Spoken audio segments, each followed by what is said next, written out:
Stewart. I work with Interpol, which is the International Criminal Police Organisation. It's the largest international police organisation in the world. We represent the national police forces of 190 different countries. I'm a criminal intelligence officer with them. I head our project LEAF. This is a consortium initiative that Interpol does with UNEP, funded by the Norwegian government. It provides law enforcement assistance to countries to help them protect their forests, build the capacity of their police to tackle forest crime, illegal logging, tax fraud and other sort of financial crimes associated with forestry. We target organised crime and transnational crime and support cross-border operations between different countries. Now, I've been asked to introduce today's topic.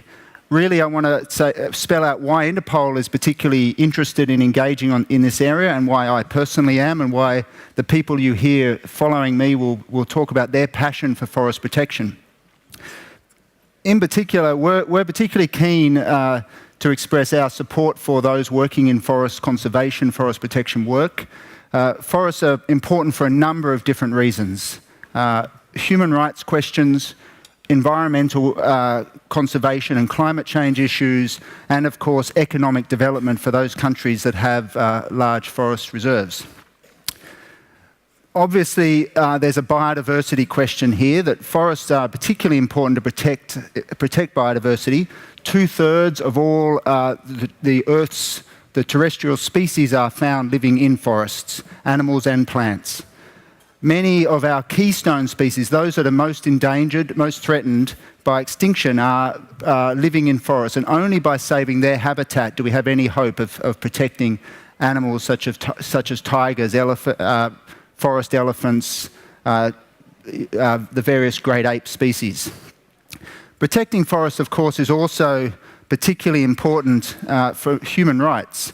1.6 billion people live and depend directly and indirectly on forests for their livelihoods. That's for their medicines, for their food, for their fuel, for their building materials. In addition to this, 3 million people are living in and around forests directly. Large numbers of indigenous tribes and different groups that remain voluntarily isolated, living in forests. The forest protection is part of their human rights as well. Now, of course, Interpol's project is funded through the Norwegian government as part of their climate change initiative, part of their funds for mitigating climate change, and that's because forests play a key role in mitigating climate change. The science is pretty clear that we're not going to slow down global warming or address climate change unless we both reduce industrial emissions and protect our forests. Forests are an absorbent of carbon dioxide out of the atmosphere. They store and hold that carbon dioxide in their roots, in the trees, in the soil. They also, clearing forests is also a major cause of emissions. That's from burning forests to clear them for land, or cutting forests down and converting them into other uses, such as paper and timber and so on. On average, within 3 years, all of the carbon dioxide stored in that wood product ends up back in the atmosphere. 20% of all global emissions is caused from clearing of forests, which is equivalent to all of the ships, all transport sector, ships, planes, cars, trains, their emissions add up to the same as those caused from clearing forests. So if forests are so important, then why are we clearing them at a rate of 1 football field a second? In total, we're clearing about 20 million hectares of forest every year. When you add regrowth and replanting back in, that's still a net loss of 5 million hectares a year. And that's measurable on a global scale. We can see that at a global scale. That's the size of various countries being removed from our forest every year. So how are we going to sort of deal with this? How do we make forest use sustainable? Now, obviously there's a number of ways, and we're going to hear from various speakers later on today, but firstly, we need to implement sustainable forest management, and that means reducing consumption, particularly from natural forests. So we can start to use plantation timber, we can recycle, we can reuse both paper and wood products, and we need to reform the way the timber industry works so that their logging practices are better, have less impact, lower impact on the environment around them. But sustainable forest management, as it's called, requires government policy. It requires providing positive incentives to the industry and also implementing laws that prohibit the worst practices. And if we're going to implement these sorts of changes, we're going to need strong governance in place first, which means strong law enforcement. Now, improving forest governance is only going to have a limited effect if it's in a corrupt regime, which unfortunately many of the forested countries are. If there is poor laws in place and weak law enforcement that cannot implement and enforce these laws, then we're going to see all of the positive incentives simply undermined by an industry that will be looking for the cheapest way to get products on the market. As this next graph is going to show, there is actually a direct relationship between corruption and the amount of illegal timber coming out of that country and the amount of clearing caused by, uncontrolled and illegal logging is clearly directly related to the corruption within that country and directly related to the level of weak law enforcement and poor forest governance. So Interpol really is hoping to play a key role in this, in tackling forest crime, in dealing with corruption, in helping to strengthen the framework in which forest governance policies can be put into place. So really, what are the statistics we're seeing here in terms of illegal logging and forest crime activities? Now, what we're seeing is that illegal logging is operating in 10 to 30% of the global timber trade is illegal. In some of these key countries, that's 90% of the timber coming out of those countries is illegal. Now, what's particularly concerning to us is that illegal logging is often the most destructive.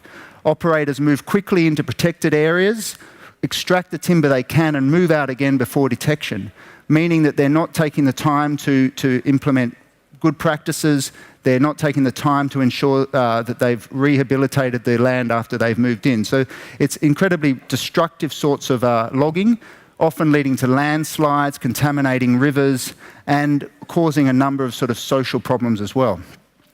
Now, illegal logging is valued at $30 to $100 billion a year.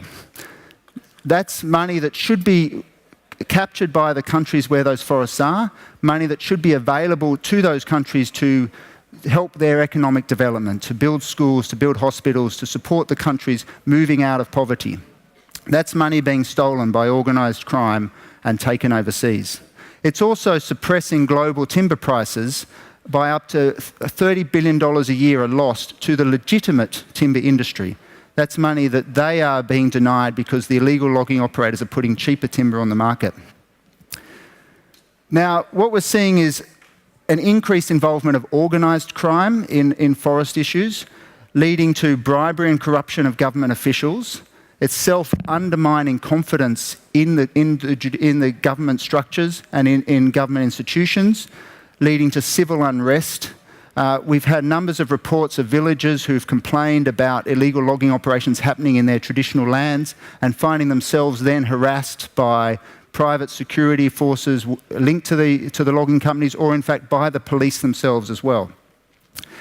We're particularly concerned to sort of ensure that forest crime does not lead to national security questions and civil unrest. Now, Interpol is doing a number of steps to try and build law enforcement's capacity and strength to tackle forest issues.